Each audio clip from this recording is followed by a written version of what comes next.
था, अब नहीं आता है, तभी तो खुश रहती हूँ। पहले बहुत कोई बोल जाता था।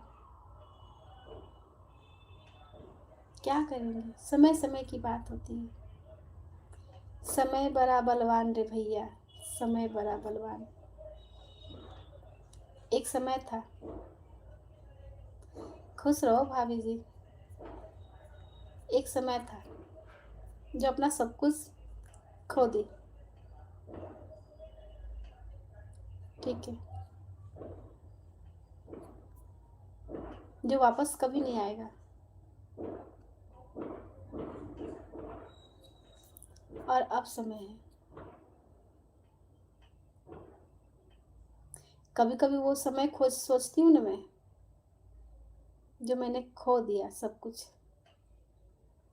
अफसोस के सिवा मुझे कुछ नहीं मिलता है। बहुत अफसोस आती है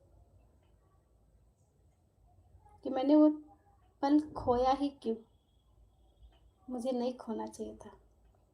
वो ज़िंदगी जो मैंने खो दी, वो नहीं खोनी चाहिए थी। थोड़ी सी खुशी के लिए, हल्की सी खुशी के लिए खो दी।